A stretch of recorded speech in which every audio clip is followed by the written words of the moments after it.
Hello అండి. Good evening అందరికీ. పిల్లల్ని ఇప్పుడే స్కూల్ నుంచి అయితే తీసుకొచ్చానండి. అయితే ఇంట్లో బ్రెడ్ ఉంది కదా అని పావు బాజీ అయితే చేయమన్నారు. దీనికోసం అయితే శనగల్ని ఇలా మెత్తగా కుక్కర్‌లో వేసి ఉడకబెట్టుకోవాలి.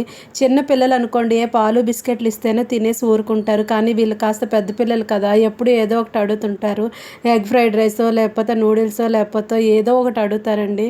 నాకు వీలైనప్పుడల్లా చేస్తుంటాను. వీలు కానప్పుడు ఇంట్లో ఉన్నవే ఇచ్చేస్తాననమాట. ఈరోజైతే అన్నీ ఉన్నాయి కదా అని ఇలా పావు బాజీ అయితే ట్రై చేశాను. చాలా సూపర్‌గా వచ్చిందండి. ముందు ఆనియన్స్ బాగా ఫ్రై అయినాక క్యాప్సికమును టమాటా వేసుకొని స్పైసెస్ యాడ్ చేసుకొని బాగా ఫ్రై చేసుకోవాలి. తర్వాత ఈ శనగలు ఉడకబెట్టినవి వేసుకొని కొద్దిగా నెయ్యి, కొద్దిగా గరం మసాలా వేసుకుంటే బాజీ అయితే రెడీ అయిపోతుందండి. ఇప్పుడు పావునైతే ఇలాగ మనం నెయ్యి కానీ వెన్న కానీ వేసుకొని అయితే బాగా కాల్చుకోవాలి. ఫైనలీ అయితే బాజీలో కొన్ని ఆనియన్స్ అయితే యాడ్ చేసుకోవాలి. టేస్ట్ అదిరిపోతుంది. అప్పుడప్పుడు ఇంట్లోనే ఇలా ట్రై చేస్తూ ఉంటానండి. బయటవి ఎక్కువగా పెట్టననమాట పిల్లలకి. వీడియో